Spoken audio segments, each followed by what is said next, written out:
As rumors over Alexander Isak's future rumble on, Newcastle United are reportedly set to be offered the chance to sign an £85 million replacement who shocked St James Park last season.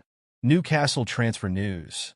The Magpies have found themselves limited in the transfer market across the last two windows, but could now burst into life when the summer arrives. If Isak does depart for big money, then those in Tyneside will finally find themselves unlocked from the PSR cage that they've found themselves, albeit at the cost of their star striker. It's money that Eddie Howe has needed for the last two windows, with his strongest 11 simply unable to compete against a chasing pack full of the squad depth they simply do not have. Related, Newcastle want incredible 25 years old, who can be their right-sided Gordon. His team won at St James Park earlier this season.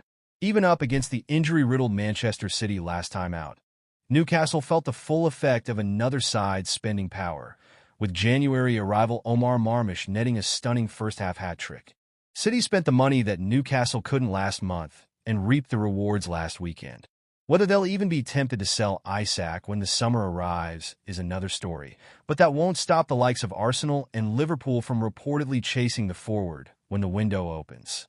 According to Football Insider, Newcastle are set to be offered the chance to sign Darwin Núñez in a swap deal for Isak, which would see the Swede head to Anfield this summer with some cash coming to Tyneside to sweeten the deal.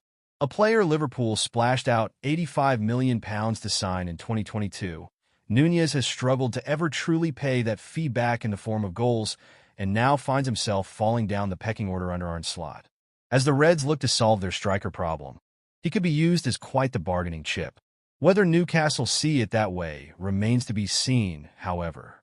Whilst they'd be getting an instant replacement for Isak, there's still plenty of question marks over Núñez's reliability in front of goal. Wonderful, Núñez must find consistency. On the fringes of the Premier League's top four, Newcastle can ill afford to take a gamble, and that's exactly what Núñez would be. At his very best, the Liverpool forward has all the attributes of a top striker. He's lightning quick, his movement is sharp, and his work out of possession is key. But it's not often that the Premier League has seen that best form for prolonged periods of time. Meanwhile, out of form, Núñez is wasteful, scrappy, and unreliable, everything that Isak is not. St James Park has already seen him at his clinical, quick best last season when he netted a shock brace to hand Liverpool a late victory, but he has not kicked on from that performance ever since in frustrating fashion. When the summer arrives, Newcastle will certainly have plenty to think about, and that could yet include a decision regarding the arrival of Núñez.